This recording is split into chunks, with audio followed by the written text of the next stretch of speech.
Hi, everyone, and welcome to Global 24. My name is Brittany Seeley, and my company, Work Consultancy Inc., is so excited to be partnering with GetSafe Online for Global 24, all the way from Barbados. Liz Stanton from the GetSafe Online team has so graciously agreed to share with us, and I'll tell you a bit more about Liz in a minute. But we really want you to grasp this information. Share it with your family, your friends, comment, be engaged. Due to the pandemic, our world has moved from transitioning into the digital world to being fully catapulted. So Liz is going to take us back to the basics to ensure we're adequately prepared for our new normal. Liz served for 25 years as an officer in the Cheshire Constabulary, working with the most vulnerable in the community. After a decade in the field, Liz played a vital role in developing and implementing the force's Safer Schools and Young People Partnership model. It was for this work that she received the Order of the British Empire MBE Award, which was presented in 2013. Liz is now a senior trainer and family protection manager for GetSafe Online.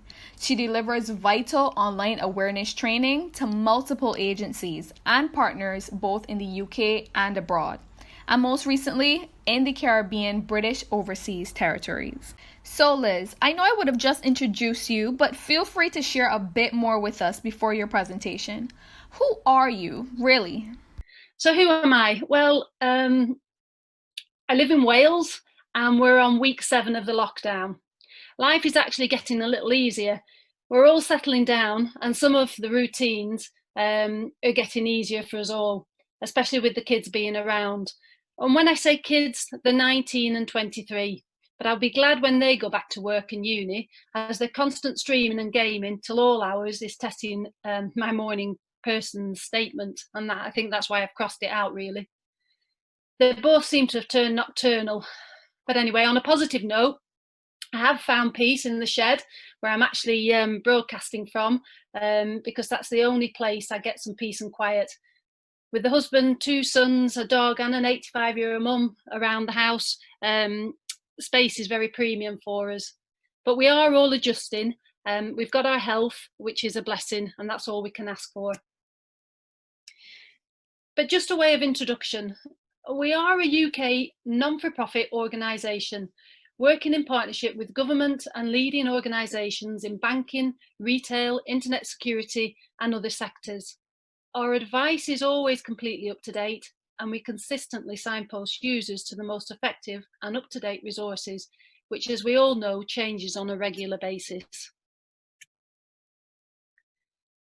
Our site is split into 2 sections. You've got personal and business. On the slide, you can see the personal one at the moment. You'll find everything you need to know and much more to help you navigate around the issues that we're going to cover and look at today. The business side offers invaluable and much needed resources for small to medium sized businesses, and we cover on topics such as hardware devices, information security, online safety and security, rules, guidelines and procedures, software and ways to work, especially now when many of us are finding us that we're having to work from home because of the coronavirus. But what you may not know is that you've actually got your own site. GetSafe Online has had the opportunity to bring these services to the Caribbean as part of the UK's Commonwealth Cybersecurity Programme. It's fully funded by the programme, and the services come at no cost to the people accessing them. You can access your site, which reflects local needs and concerns, by either clicking onto the flag on the Commonwealth site or actually going direct to your site using the www.getsafeonline.bb. The information is easy to follow and lots of videos to watch, and you can always pop over to our site if you need to check on see what we're doing as well. So before we start, let's just remind ourselves why technology is brilliant and so much fun. There is so much negativity out there on the press and on the web, but actually technology, it is brilliant. Just watch this.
Okay, well, that sets the scene, doesn't it? So let's have a look at these figures, January 2020. These figures just shows the digital, mobile and social media has become an indispensable part of everybody's lives. More than 4.5 billion people are using the internet at the start of this year, with social media users at 3.8 billion mark. For criminals, it's far easier for them to sit behind a keyboard and just either target or chance their luck. These figures just show how many potential targets they can choose from. With a bit of social engineering, they will try and lure unsuspecting users into sending them their confidential data, infecting the computers with malware or opening links to infect sites. But before we move on, I just want you to think about, what do you like doing online and which devices do you like to use? What devices have you got at home and what are you using? Some of you have probably got quite a lot of devices that you've got at home. But I just want you to think about, what actually do you do online? I'm guessing that it would be something like this. And when I ask, shopping is usually always at the top of the list. So let's face it, the internet is a fantastic tool with opportunities that allow us to do things that we may never be able to do in the real world. But whilst you're searching and living your life online, remember, everything you look for can be saved by your search engine for up to 6 months. And you may notice that you get pop-ups. So if you're on social media, you may get a pop-up there if you've been, say, looking for new shoes or something. It all relates one way or another to what you've been searching at some point on the internet. Well, sites do talk to each other, and you probably have forgotten that you've given permission to that site or that app to share your details to a third party. This actually raises concerns because if the device is a shared one, especially with a child, the internet does not distinguish as the age of the user. So it's always a good idea to look at ad blocks, parental controls and separate user profiles, especially where children are concerned. All of which we go into this on our details into it more on the website.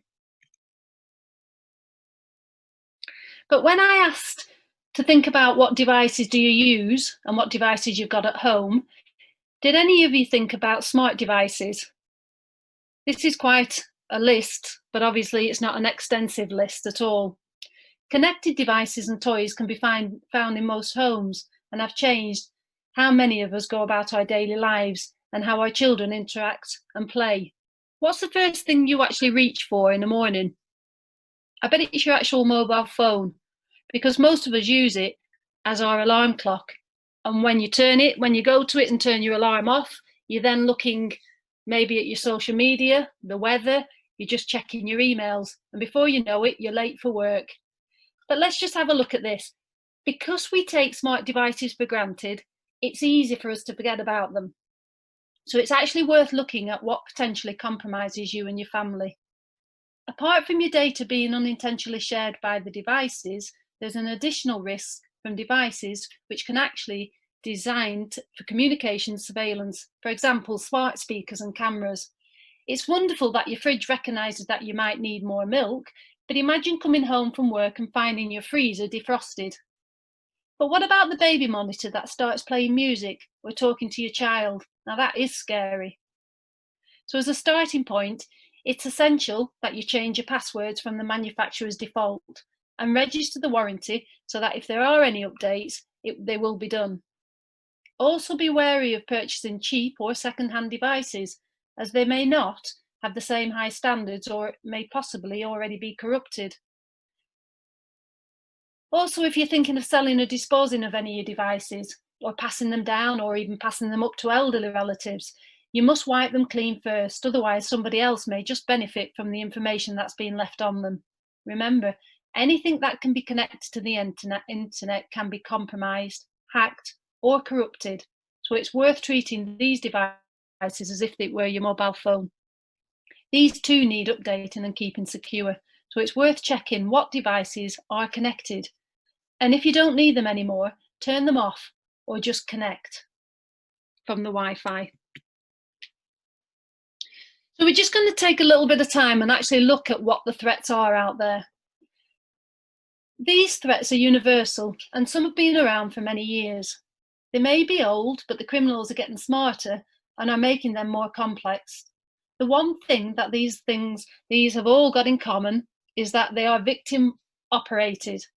They play on your lack of awareness and exploit these weaknesses. I'll go into more detail as we go along, but let's just pick up on a few. Malware pops up everywhere, but there are things that you can do about them to stop them. Phishing, well, you may have heard that term. It's a type of online identity theft. It uses emails and fraudulent websites that are designed to steal your personal data or information such as credit cards, passwords, account details, and other personal information. Smishing is a form of fraud that uses mobile phone text messages, and that lures you into calling back a fraudulent phone number, or visiting dodgy websites, or even downloading malicious contents. And then vishing, again, this is when somebody rings you and tricks you into revealing critical financial or personal information. And then just think about your apps. Where do you download things from? There are so many rogue apps out there. It's so easy to create a new app and redirect people to that app without many knowing it's not a real one. So be careful that you actually only use recognised stores like Google Play, Apple Store to download your apps from. And then looking at geolocation, fitness apps, social media, and when taking photographs can all identify where you are at that given time. There are some positive reasons to keep them switched on, but I'd really ask yourself first, what benefit does the app offer if you were to leave the location switched on? And then think about lost or stolen. What would you do if your phone was stolen? It's always worth knowing how you can remotely wipe or lock your phone if it does ever get lost or stolen. And don't forget to back it up as well. Imagine losing all your photos. With downloading from an illegal or dodgy site, you're not guaranteed what you're going to get as well. So just be careful about downloading things on your phone as well as your laptops and other devices. Because once you've clicked and the download begins, you could potentially be downloading malware as well, and you wouldn't even know about it until it actually presents itself. And then we've got complacency and lack of confidence. You may think it'll never happen to you, or you'll deal with it when it happens. Well, then please think again, as it may only be a matter of time, because it may already be happening now. So we can see some headlines here. We see them every day regarding cybercrime, people being scammed, blackmailed, businesses being held to ransom, data breaches, and so much more. But did you know that 80% of all data loss is caused by human error. You can watch presentations like this, do online courses, read manuals, talk to people. All these are great because the bottom line is it's your responsibility to self-educate and make changes to help you not become a victim. So in this session, we're going to keep looking at how you can make small changes to the way you do things online, which in turn will keep you safe and in a better position to block the criminals when they come snooping around. So let's take the first one, software and apps. What are the threats? Trojans, viruses, worms. We keep hearing about them all the time, but do we actually know what they do? Well, they all do different things. Some can listen and record conversations, turn on cameras, log your keystrokes, capture what you do, steal documents, files, send GPS coordinates to criminals, and even look at your browser history and much, much more. These don't just stop when discovered or patched, as new ones are released every day, like the recent Trojan that can read text messages, which is really worrying because many of us receive our secure verification codes delivered this way. The only way to protect yourself is not to let them onto your systems in the first place. They don't just appear. You've had to have done something to let them in, like installing software from links and not from the official site, or even by clicking on dodgy websites. It's also essential that you are running the most up-to-date software systems. Take Windows 7, for example. There are no patches or updates available to individuals. However, some companies and organisations have been given extensions to update their systems before they switch that off. And again, as a quick fix, cover your camera when you're not using it. Replace it face down or facing the wall. Imagine it switching itself on and starting recording. Now that really isn't a nice, comfortable thought at all.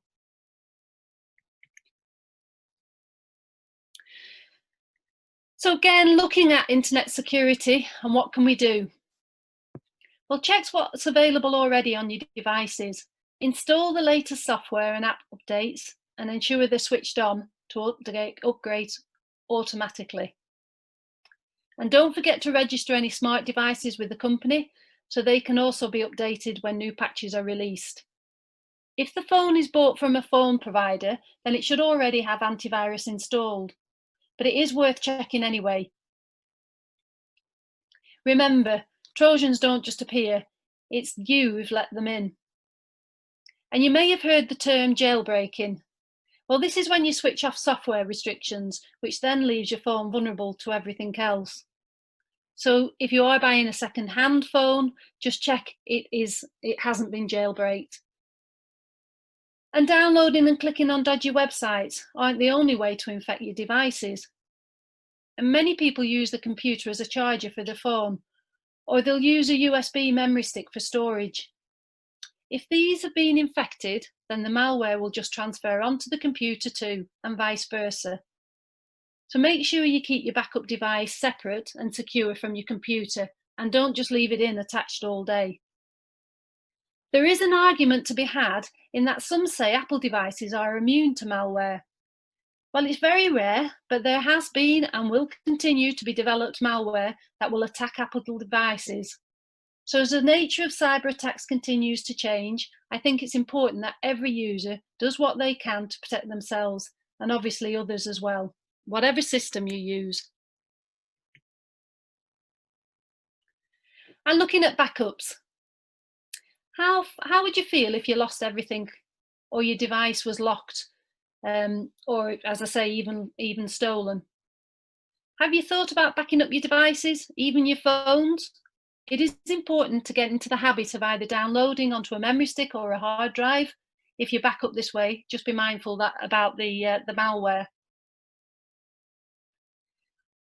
But what about secure cloud services? That's absolutely brilliant. But before you actually start using them, do your research. Check how they hold your data and who has access to it. And do a little bit of snooping around. Find out if they've had any breaches in the past and how they've dealt with them as well.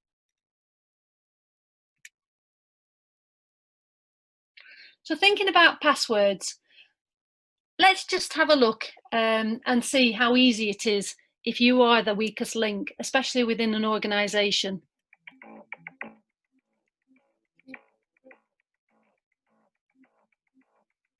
Did you decide to become a hacker? Well, I'm not really sure what it means to become a hacker. That's like some guy in a hoodie who types really fast and stays up all night writing code and cracking passwords. It's not me. I just spy on people and see what makes them click. It's not a bad job. Mark Hanning, CEO of Qualicard, set to report earnings after their blockbuster. So you consider this a job? I put a lot of work into this. I'm not lazy. It takes research to figure out the key players, learn all about them, their families, their friends, what they care about. You have to understand the company's organization. I get a lot of my information from the sales department because they're always so quick and eager. They're hungry. People trust too easily. They don't look at the details. I do.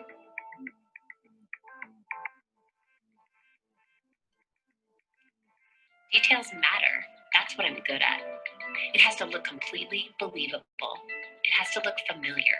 This is where research is important. It's not some generic piece of spam. It's an email from their boss with their company's signature.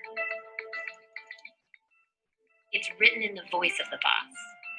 It's what he would say if he were writing this. What about the malware itself? How does that work? Somebody else out there already wrote all the code that does the actual attack. I'm just using it in the attachment. My skill is in my ability to get a bunch of people to click on that attachment. I always wonder what it's like when the whole thing unfolds on their end, when the panic sets in. Please leave your message after the beep. Hey, this is Rajiv in finance. Call me as soon as you get this. Something's up with my laptop. Okay, are you on your way to the office? Something's going on with our file servers. It's Karen in HR. Our benefits dashboard is really slow. We're getting calls from users on it. Get this. Just being contact spam. Apparently, there's a malware attack targeting our main. It's ransomware. They're holding us hostage. We're locked out of everything. I can't even check my phone. What about the backup?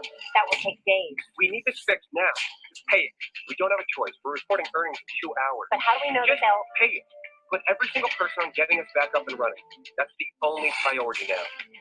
Okay, it's done. I have the decrypt key.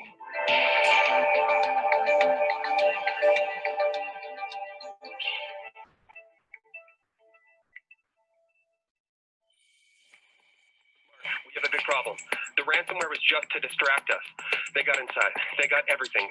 Customer data, financials, everything. Qualicard is reeling today from the news that hackers have released the personal information of nearly The 2 Nasdaq million closed customers. lower today, led by Qualicard, which was down 14% on news that their recent data breach may be far worse than the company Its stock originally fell announced. to a new all-time low on news that CEO Mark Hanning is stepping down after what is turning out to be one of the worst breaches of personal information in recent history.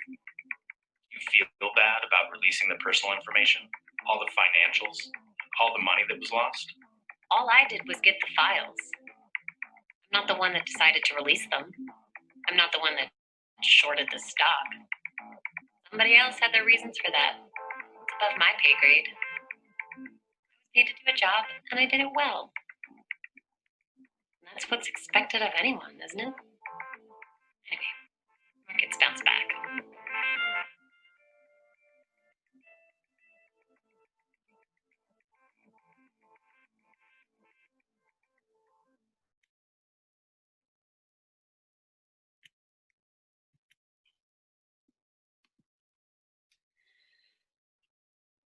Okay, if we all pick ourselves up off the floor, that's quite a scary video, really, just to watch.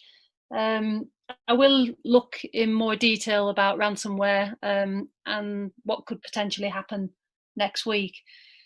But until then, let's crack on. Okay, so we're looking at passwords, 2FA and VPNs. So password security is something we all know about, and yet it continues to be the main reason we become victims of cybercrime. You may remember the collection #1 breach, or followed by the shortly by #2to5, Well, these were mega dumps, which basically means it had hoovered up so many company breaches and put them all in together in a file and sold on. The figures shown here are only for the #1. 2.7 billion total records were leaked. So what does that mean? Well, companies like these and thousands more hold your details, and when they get attacked, so do you. Criminals will use this information to make their attack on you personal. So this sort of data is sold for very little money over and over again on the dark web.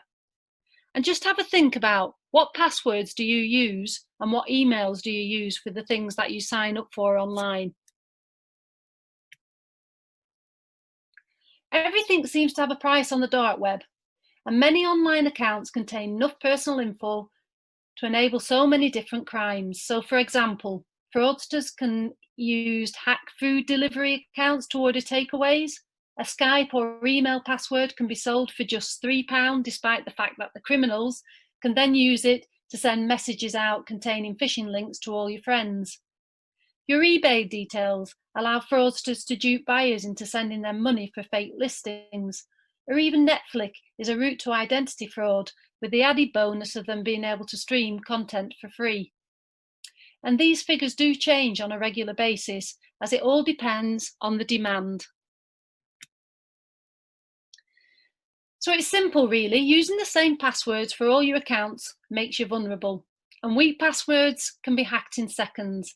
However, if they are done correctly, they give you a free, easy and very effective method to prevent unauthorised access. But first, let's see how easy it is to give your password away. You know, we've been hearing a lot about cybersecurity lately, largely because of what happened to Sony. Companies and individuals are more concerned about the safety and privacy of their information than ever. President Obama has unveiled a number of new proposals this week to crack down on hackers, and he plans to address this in the State of the Union speech on Tuesday. And it's great that the government is working on this, but the truth of the matter is we need to do a better job of protecting ourselves. You know, the most popular password in the United States is password 123. And as long as that's the case, we're vulnerable. So today we sent a camera out on Hollywood Boulevard to help people by asking them to tell us their password. And this is how that went. We're talking about cybersecurity today and how safe people's passwords are. What is one of your online passwords currently? It is my dog's name and the year I graduated from high school. Oh, what kind of dog do you have? I have a Chihuahua Papillon. And what's its name? Jameson. Jameson. And where did you go to school? I went to school back in Greensburg, Pennsylvania. What school? Hempfield Area Senior High School. Oh, when did you graduate? In 2009. Oh, great. Like my cat's name and then just like a random number. Okay. Did you have this cat for a while? Yeah, she was my childhood pet. Aw. And what's her name? Her name is Jolie. Jolie. So like a password of yours would be Jolie and then a number. Yeah. Like number 1? Like my birthday. Oh, when is your birthday? June 12th. Oh, nice. And what year were you born? 95. Oh, great. So Jolie 6, 12, 95. Yes. Got it. So you mean to give my password right now? No, I cannot do that. But we all want to know what it is so we can tell you if it's strong or not. Oh my goodness. Let me think. Okay, one is Tel Aviv. Yeah. 468, and then Israel. It's only 3, but it's for me it's strong enough. Ireland 1, 2, 3, 4. Gemma 1, 2, 3. Spelled Gemma. Well, most of them are Italian. Oh, beautiful. Yeah. Like what's a good Italian password? My grandma's name. What's your grandma's name? Maria. Maria. So Maria is your password? Oh yeah, now you know my password.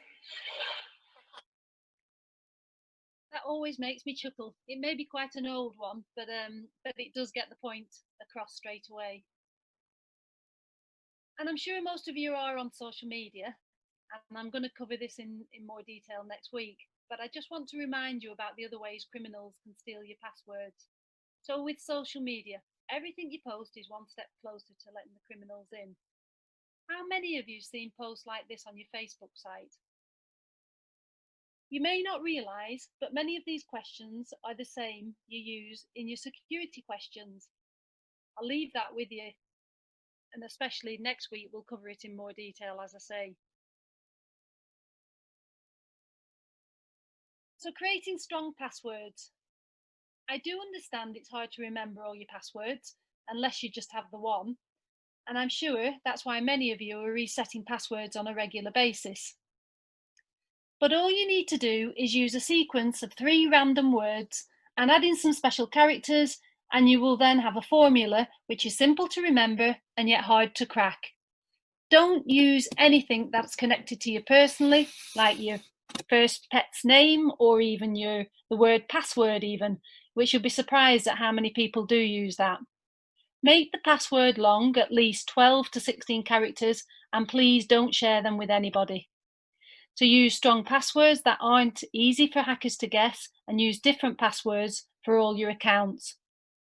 Remember, it's important to have different passwords for different accounts, and also use different emails as well, especially for your financial accounts. Don't let a criminal buy your Gmail password for 75p, or I think actually it's about the same, $75. We're kind of like the same now. And then find it also logs you into your bank account details. And while we're talking about passwords, think about your router. Your router is perhaps the most important gadget in your home. It checks all incoming and outgoing traffic. It's acting as a sentry to make sure that nothing dangerous comes in and nothing sensitive goes out. It controls access to your Wi-Fi network, and through all that, all your phones, your tablets, your laptops, all them smart devices that we looked at before, even including your printer, goes through that. If somebody else gains access to that network, whether a remote hacker or even your next door neighbour, it can be quite quick work to compromise all those devices as well. What we recommend is changing the password required to access the router settings, as many people just leave the defaults in place. And that means somebody who knows the default passwords, or if they can guess them, could also gain access or entry. It's also a good idea to change the Wi-Fi password to it as well. Yes, I know, it means you'll have to reconnect all your devices again, but it also kicks off any unwanted visitors that might be lurking around. And it's also worth it. Have a look at setting up guest networks. As the name suggests, it means you can grant your guests access to Wi-Fi connections without letting them on accessing the rest of your network. So everything that you've got going through that network will be protected. But please don't panic. You can get step-by-step instructions on how to do this on our website. All you have to do is just click onto that link, or even just in your Google search or whichever search you use, just put your router in there and ask, how do I change the router password? Password managers, they're also worth looking at, especially if you struggle to remember your passwords. It's always best to go for paid ones, as they offer more security. And another security layer is the 2FA. It's free, and it reduces the risks of being hacked by anyone by asking you to provide a second form of ID. So if someone tries to sign into your account from a different device, it gives you immediate notification that someone's doing this. It will also prompt you to sign in again if you use a different device or if you're in an area that it hasn't recognised before. So how easy is it? Well, looking at, say, WhatsApp here, all you need to do is go to your WhatsApp account, go to the menu, the settings, the account, two-step verification, and just enable it.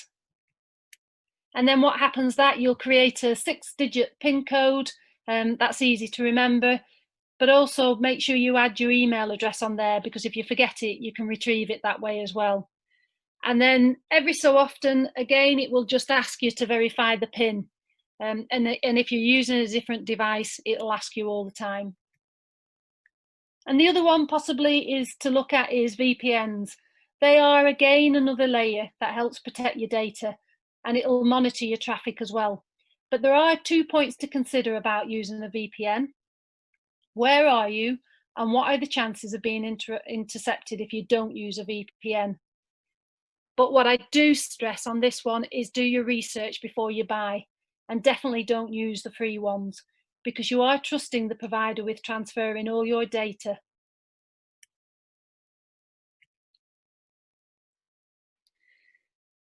So let's just have a look, just to remind you how easy it is to create a password that you never forget.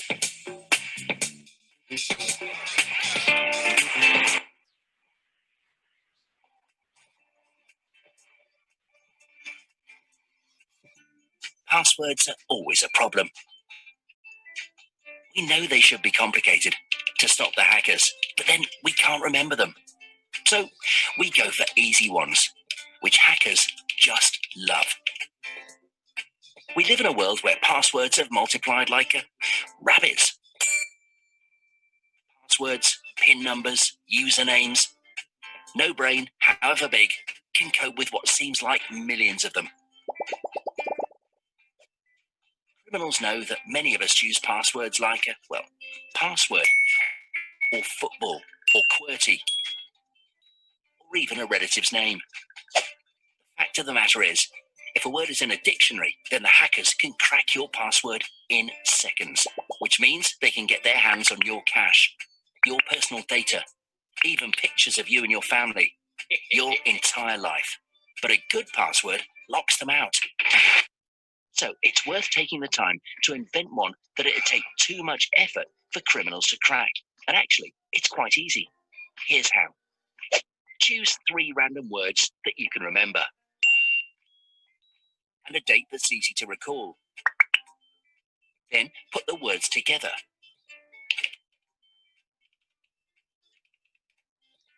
Maybe put the 19 at the front, the 95 at the end, and capitalize a letter from each word, for instance, the last one. Then bung in a couple of special characters, like an exclamation mark or an @ symbol or anything. Memorable and nigh on uncrackable. So try something like this and make it work for you. Don't write it down. Keep it in mind. Use it. Not this password. Create your own.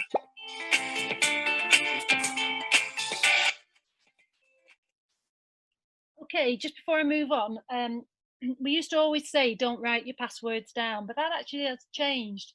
It is okay to write them down, as long as you don't put them onto your computer or stick them anywhere near on your desk of where you're actually working. Put them in a little book, write them down in a way that only you know what they mean, and put that little book somewhere completely separate to your devices and everywhere else. If that helps you remember them, then that's absolutely fine. So let's have a look at social engineering. Well, criminals don't have any qualms about who you are, whether you're young or old, in poor health, or have some other vulnerabilities. They don't care about how much misery they cause. As long as they manage to steal your money, your identity, or both, that's it, they'll just go. They make it seem and feel so real that you can understand why people are drawn into many of these scams, and it is only getting worse. Over the last 3 weeks, a well-known cybersecurity company has reported 192,000 coronavirus-related cyber attacks, 30% up on previous weeks. And the UK is far and away the most targeted country in the world for COVID-19 scams and spam emails. Remember, security is all about knowing who and what to trust. So I'm just going to ask you, what is the most important online service password you have? This is where you come unstuck, especially if you've only just got the one password. But just have a think. And why focus on email accounts? Well, your password for emails should be a very unique one, because they are the most important one.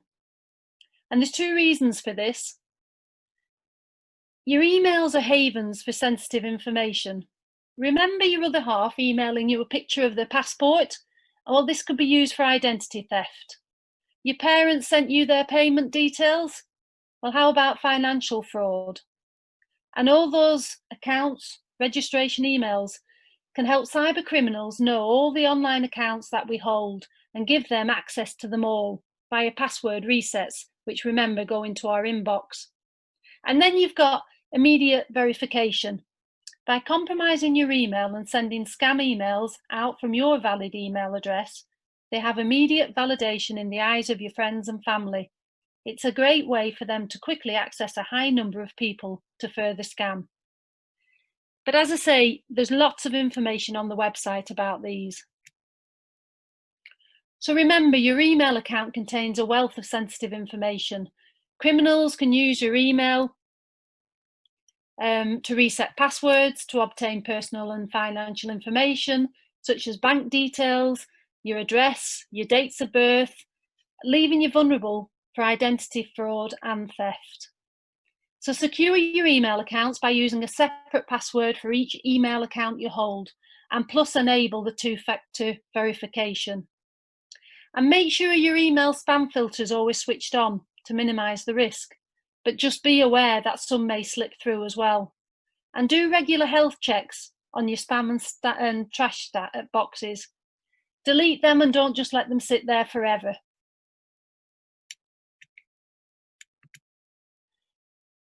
How often do you clear your spam and trash emails? When was the last time you actually looked in there and did it? Some of the computers and some of the devices are set to automatic and do them every 3 months. You can actually set this, but it is worth making sure that you just go in there on a regular basis and clear them yourselves. So this is actually quite a good slide here. How many of you really look at your emails?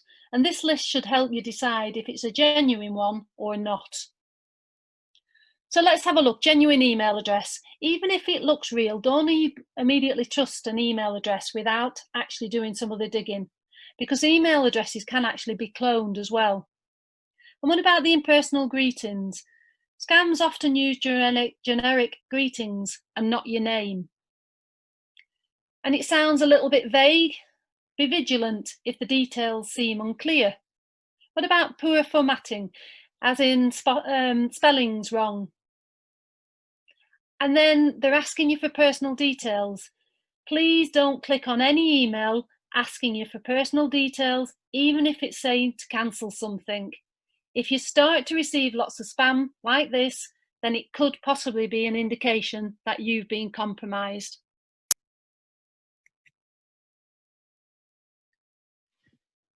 So how do phishing emails work? So take this one. It's from Netflix. It lands on your inbox and it's saying that you need to validate because your Netflix account's been suspended. When you click on it, you may not notice, but it actually says Netflix after3.com. That actually isn't the Netflix website. But it doesn't say there, if you click on that link, the Netflix one there, verification, that looks real. It takes you to this, and it now asks you to sign in with your email address and your password. And once you've got that stage, it then takes you to update your billing information. Notice that it's got a secure padlock on there. It's asking you for all personal details, mobile numbers, and even your date of birth. And then the last page, it takes you to validate your payment. Again, it looks genuine.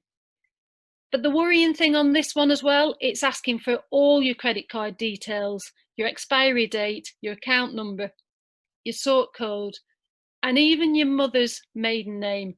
And I know for sure that's one of your security questions for your banking as well. But don't worry, if you get something like this and you click on it and you get to that stage and you fill your details in, and then you realise that actually this is a scam, what you need to do is come off it quickly, straight away, sign into your Netflix account by going through the website, and then change your password straight away. if you get to something like this and you've put your details in, then you do need to notify your bank as well. So just take a moment and have a look at this. Can you spot the mistake? The email is a genuine email. It has actually been a cloned email. And everything else on there looks genuine. Some of you may have spotted it. It's actually the only one mistake on this one is the spelling. It should actually be an A instead of an E at the end. But everything else is genuine. Always treat every email as if it's a scam until you can prove it otherwise. Pick up the phone and speak to somebody if they're asking you to do it. Use the telephone number that you've got off your account, off the paperwork that you've got, or even just Google the telephone number. Do not use the telephone number that they're asking you to ring. And certainly never give out or click on any of the links that they're asking you to do. Do your homework. And then we've got vishing and smishing. Well, this is another way the criminals will target you. Spoof cards allow the criminals to pretend to be someone else, to use a fake number that will be visible on your phone, so that you realise that it may be an official call. They can even change the voice and make it sound like they're in a busy office. All these tricks are part of a scam. Simply receiving these won't affect the security of your device or information. You've got to respond to them. You've got to give them details or reply to the message or click on the link.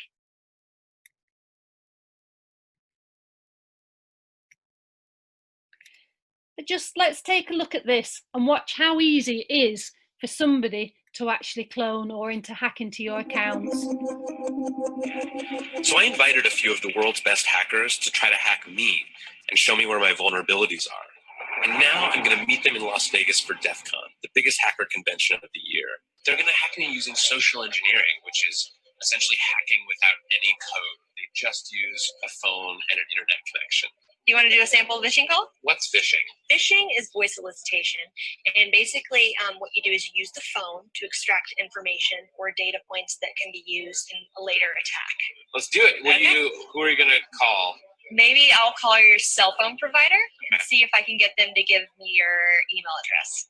I bet they're good. I bet they have my back. But yeah, go for it. I'm going to spoof from your number, so it's going to look like it's calling from you. Okay. Hi, I'm so sorry. Can you hear me okay? My baby, I'm sorry. my husband's like, we're about to apply for a loan and we just had a baby and he's like, get this done by today. So I'm so sorry. I can't call you back. Log into our account for uses information and I can't remember what email address we used to log the account. The baby's crying and can you help me? Awesome. In just 30 seconds, at gmail.com, Jessica gets access to my personal email address. Now, if I needed to add our older daughter on our account so she could call in and make changes, how would I need to go about doing that? You would have to send me a secure PIN through a text message? Yeah, well, the thing is, I don't think I'll be able to receive a text message if I'm on the phone. I'm not on there either. So I thought when we got married, he added me to the account. Jess uses my girlfriend's name and a fake social security number 5127 to set up her own personal access to my account. Wait, I'm sorry. So there's no password on my account right now? Can I set that up? She even gets the support person to change my password. Thank you so much for your help today. So she just basically blocked me out of my own account. I'll get her fed after this. All right. Thank you. Holy. So they just gave you access to my entire cell phone account. You're gonna have to go on and change your password now because it's Jess, my name. And all it took was a crying baby and a phone call. Yeah. Gosh, how easy was that? I would suggest if you are setting up things like this that you do actually ask them to put on your records that nobody can change. They have to verify with you if anybody else rings in. Even if they are using passwords. So it is worth just speaking to your providers on things. So let's just move on and look at settings. Let's have a look. So where do you go? Obviously, I'm hoping that you go to recognized stores, Google, or Apple Store. So you see something that you like, you click on it, and then this pops up. Terms and conditions, policies. How many of you will just click on it? Do any of you read them? Well, it is actually important that you actually do start to read them. You can change the terms and conditions, and if none of them don't allow you to change them or to actually to adapt them to what you want, then I would start asking, do you really need to access this website or this app? And the reason being, just watch this little thing here. Data privacy is a serious issue. It's not like on the front of my mind. I think we are pretty secure. I don't feel too threatened. So I'm just like, allow.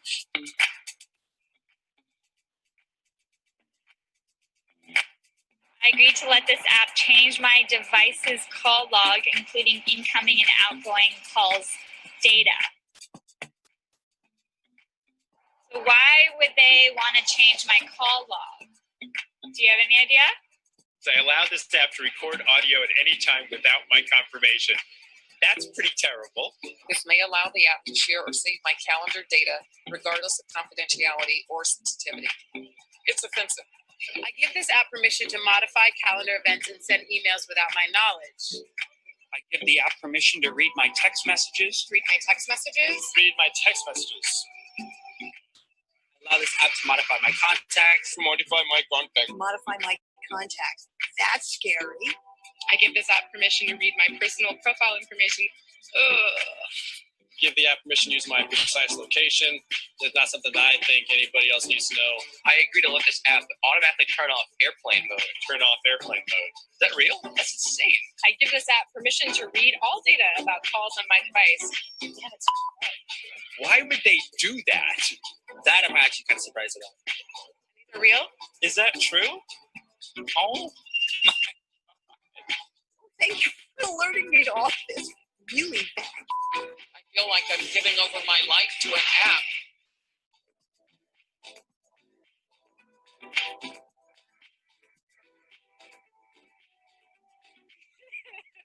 I should probably start to read these things.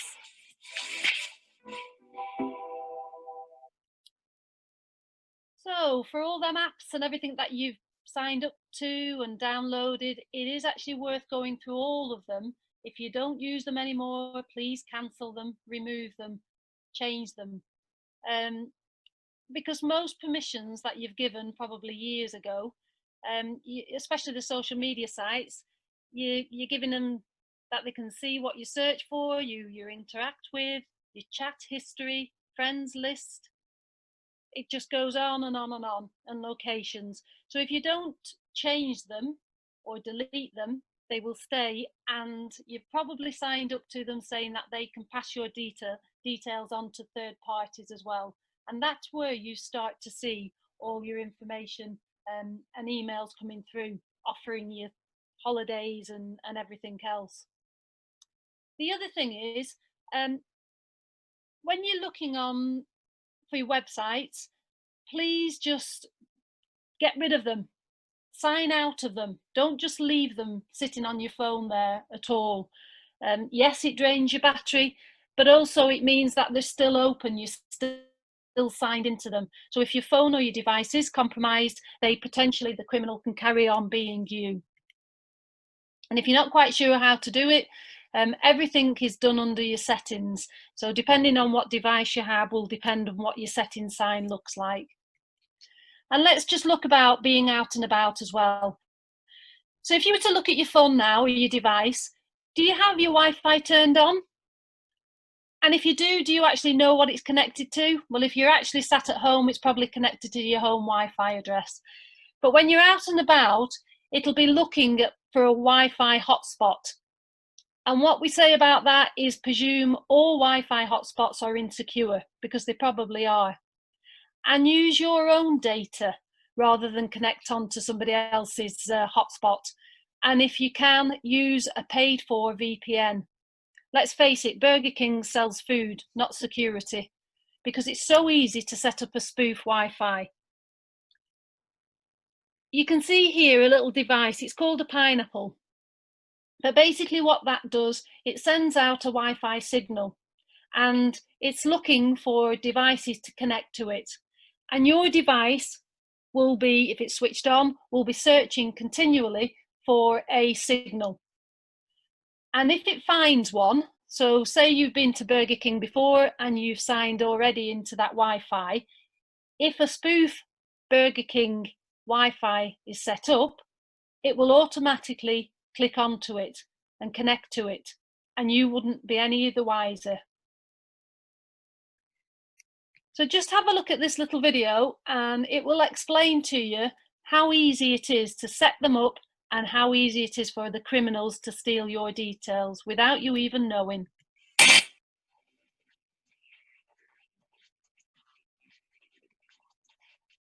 The use of public Wi-Fi in restaurants, malls, and airports, well, it's convenient and also it's risky. Hackers target places like that, trolling for personal information that they can use to steal your identity. CNN's Ted Rowland sat down with a former hacker to show you how easy that is to do. Inside Terminal 5 at the Los Angeles International Airport, dozens of people are on their computers. Gregory Evans is a former hacker whose resume includes 2 years in federal prison. We were doing almost $1 million, if not more, a week against some of the biggest corporations in the world. We set up in a corner of the terminal so that Evans, who now owns a cybersecurity company, could show us just how vulnerable people are to hackers. I will go and set up a fake Wi-Fi and watch everybody connect to it. And once they connect to it and they start surfing the internet, now what I'll do is just grab all their traffic.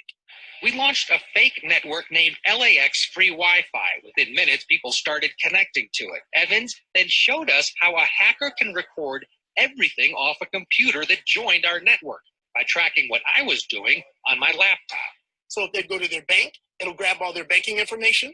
If they go to their Facebook, it'll grab all that, their Twitter accounts. If they're writing love letters, I can grab all of that. Or, Evans says even worse, if a hacker has enough time, spyware can be installed, which stays with the victim. You get on the plane, you go to one country, I go to another. But everything that you do, as long as you have that computer, is going to be emailed back to me. During our experiment, we stumbled across what appeared to be a real hacker at work. Along with our fake network, there was another one called Free Public Wi-Fi. Airport administrators told us T-Mobile is the only authorized Wi-Fi provider. So you think that there could be a hacker here right now? That's correct. Catching and prosecuting a hacker, especially at an airport, is extremely difficult. BJ Hilbert is a retired FBI agent who specialized in... Okay, I'll stop it there. But I think you get the idea. Public Wi-Fi, if you can help not going on it, it's a little bit more secure. I'd certainly use your own data if you can. And talking about data, transferring data usually using these tools are quick and cost nothing really. However, it is essential that you set your settings right. Otherwise, you may just get something dropped into your phone that you really didn't want. It's worth checking how yours is set up. Along with keeping your phone secure, it also saves your battery when it's turned off. Depending on what phone you use, it may be AirDrop Bluetooth for the Apple or NFC for the near-field communication for Android phones.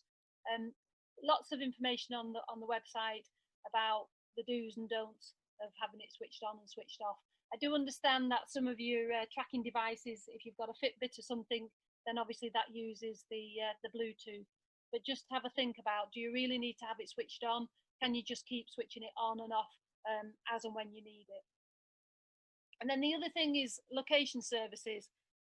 Just having a look now, which does this apply to you? I've got your location services switched on for absolutely everything, or turned off for everything, or you're just careful about which apps can use your location. And I guess some of you may out there not really know about location services or how to change it. But it is important, and it's certainly worth looking at who's tracking your location. You don't have to have it turned off completely, but I would recommend that you look at your location settings for each app and set it so that it's applicable to that app. Not every app or website needs to know where you are or that you go to your friend's house every morning or every night at a particular time, because obviously if some criminals can actually then start to track what you're doing and where you're going. So let's have a look. Notification settings, that's the other thing. Whatever device you use, do you really need to have them switched on and pinging and flashing all the time? Manage your settings to suit your lifestyle, but remember, if you do have to have notifications switched on, they appear on your phone, especially if your phone's locked. So you may be getting some sensitive verification codes sent through. Just think and be mindful of who else can actually read them, who else is around when these things are sent through, especially if your phone's stolen. So protect yourself.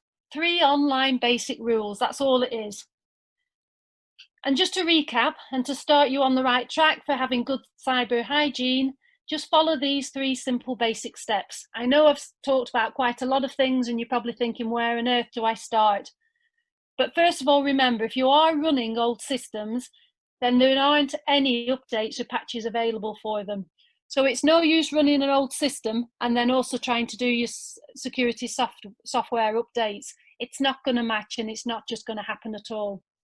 But if you follow these 3 steps to start with, 80% of cybercrime would be stopped. And then for those of you who are on social media, it is worth following the Get Safe Online Commonwealth social media channels. You'll get up-to-date and reliable information and all about the latest scams as well. So they're on Instagram and they're actually on Facebook as well. By all means, follow us in the UK. You're welcome to piggyback on us as well. Wow, Liz. Thank you so much for an amazing presentation.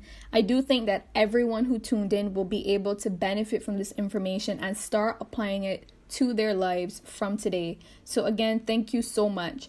And to our audience, thank you for staying with us throughout this entire journey. It was awesome partnering with Get Safe Online as we hosted Global 24. Take care, everyone.